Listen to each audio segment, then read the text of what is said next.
Assalamualaikum warahmatullahi wabarakatuh. Perkenalkan, kami dari kelompok 6 akan membawakan materi mengenai ritual adat suku Moken di Papua Barat Daya. Pertama-tama, izinkan kami memperkenalkan kelompok.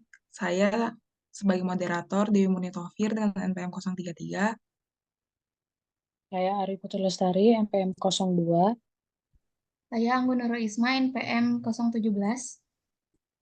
Saya Melani Mugyarita dengan NPM 038. Saya Siti Nabila Utami dengan NPM 042. Saya Laili Nur Iksani dengan NPM 046.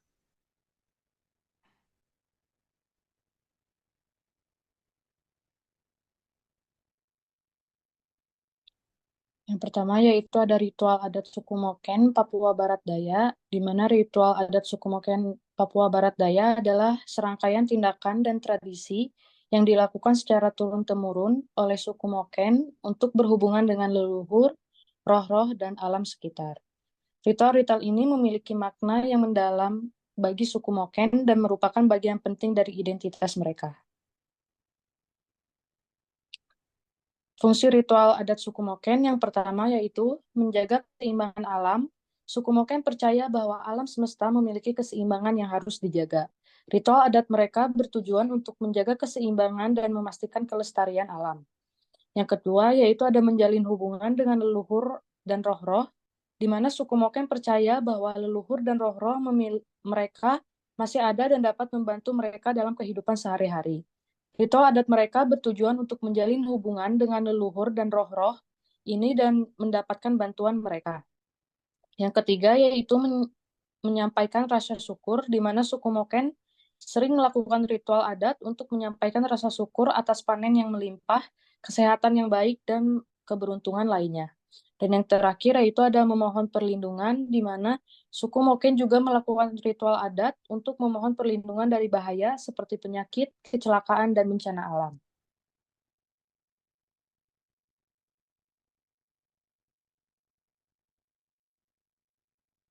Selanjutnya di sini ada jenis-jenis ritual adat suku Moken. Yang pertama ini upacara lahir dan mati.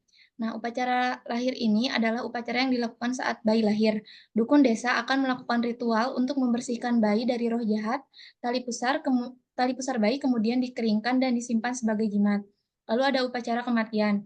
Upacara ini dilakukan ketika seseorang meninggal. Jenazahnya akan dibungkus dengan kain putih dan dikuburkan di pulau kecil. Upacara pemakaman ini biasanya berlangsung selama beberapa hari dan diwarnai dengan tarian dan nyanyian tradisional. Lalu yang kedua ada upacara adat laut. Yang pertama upacara penyelamatan penyu. Suku Moken memiliki tradisi menyelamatkan penyu yang terjerat jaring atau terluka. Mereka percaya bahwa penyu adalah makhluk suci yang membawa keberuntungan. Selanjutnya upacara pencari ikan. Sebelum melaut, para nelayan Moken akan melakukan ritual untuk memohon keselamatan dan hasil tangkapan yang melimpah. Ritual ini biasanya dipimpin oleh dukun desa dan melibatkan persembahan sesaji kepada roh laut. Lalu yang berikutnya ada upacara syukur. Setelah panen ikan yang melimpah, suku Moken akan mengadakan upacara syukur untuk mengungkapkan rasa terima kasih kepada roh laut. Nah, upacara ini biasanya diwarnai dengan tarian, nyanyian, dan juga pesta makan bersama. Yang ketiga ada ritual lainnya dari suku Moken yaitu yang pertama ritual tarian. Suku Moken memiliki berbagai macam tarian tradisional yang biasanya ditampilkan pada acara-acara adat seperti pernikahan, festival, dan juga upacara adat lainnya.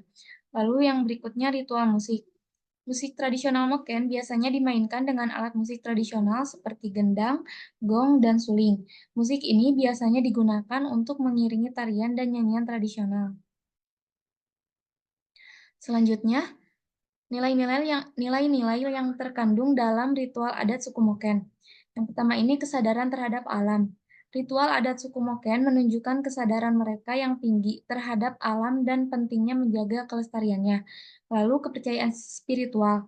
Ritual adat suku Moken ini menunjukkan kepercayaan mereka yang kuat terhadap leluhur, roh-roh, dan kekuatan supernatural lainnya.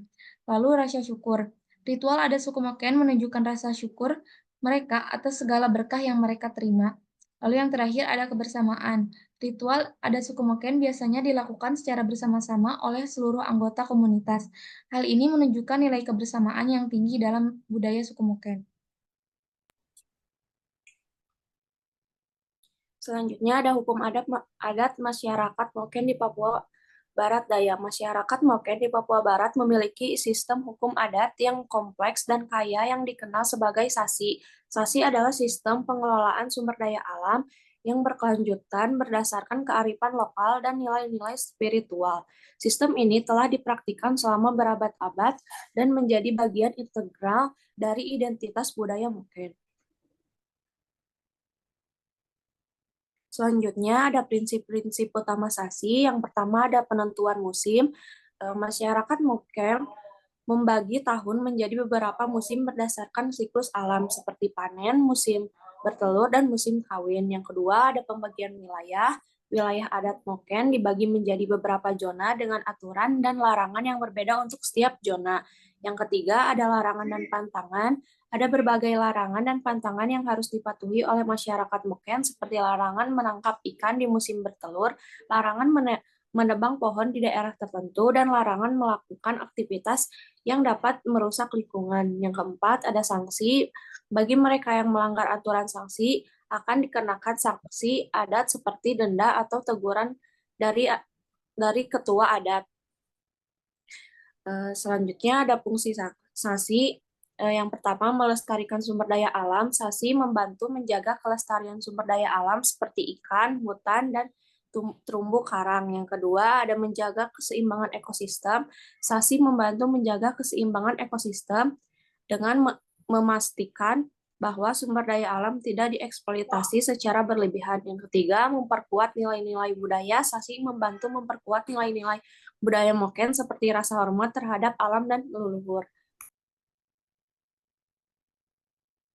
Lalu yang selanjutnya adalah tantangan dalam penerapan sasi. Yang pertama, perubahan sosial. Perubahan sosial dan ekonomi yang terjadi di Papua Barat dapat mengancam keberlangsungan sasi. Yang kedua, pengaruh luar. Pengaruh luar seperti industri, perikanan, dan pariwisata dapat merusak sistem KASI. Yang ketiga, kurangnya pengetahuan. Kurangnya pengetahuan tentang sasi di kalangan generasi muda dapat menyebabkan pelanggaran terhadap aturan adat. Lalu upaya pelestarian sasi.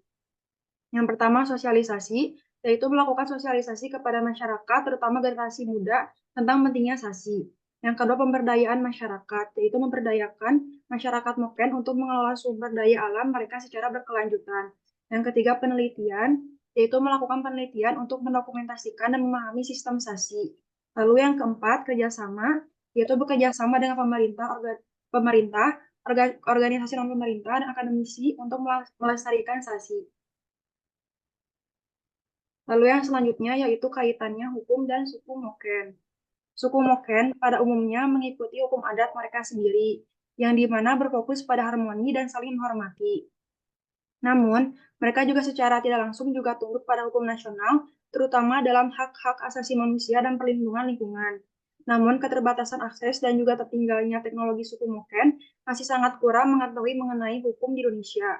Oleh karena itu, hukum yang diterapkan suku Moken itu sendiri masih murni hukum adat dari leluhur dan pemimpin adat atau kepala suku.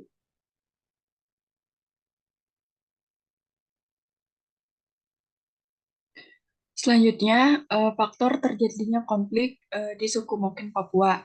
Nah, terdapat beberapa faktor yang mendasari konflik di suku Moken Papua. Di antara lain itu yang pertama, perebutan sumber daya alam. Suku Moken hidup di laut dan bergantung pada sumber daya laut untuk kelangsungan hidup mereka. Akan tetapi, sumber daya laut di Papua semakin berkurang karena eksploitasi berlebihan oleh perusahaan-perusahaan besar. Hal ini menyebabkan konflik. Yang kedua, pelanggaran hak adat. Suku Moken memiliki hak adat atas wilayah laut mereka. Namun, hak-hak ini akhir-akhir ini sering dilanggar oleh pemerintah dan perusahaan-perusahaan besar yang ingin mengambil hak mereka tanpa adanya transparansi. Hal ini menyebabkan rasa frustasi dan ketidakadilan di kalangan suku Moken. Yang ketiga, marginalisasi.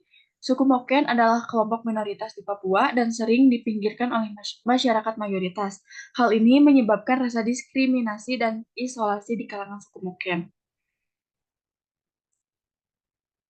Nah, dari adanya konflik di atas, pemerintah Indonesia saat ini telah menjangkau suku Moken untuk melakukan beberapa upaya hukum guna menyelesaikan konflik di suku Moken Papua.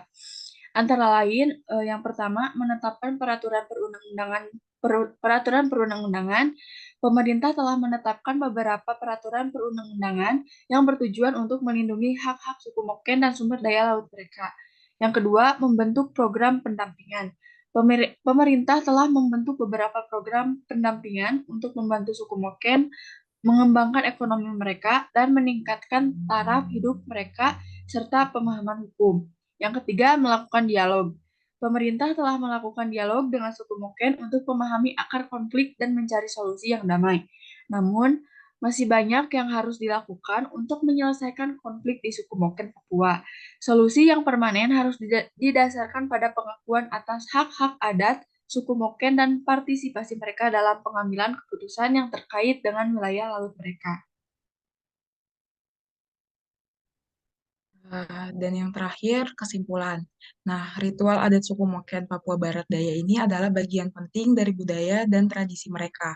Ritual-ritual ini memiliki makna yang mendalam bagi suku Moken dan membantu mereka untuk menjaga hubungan dengan leluhur, roh-roh, dan alam sekitar.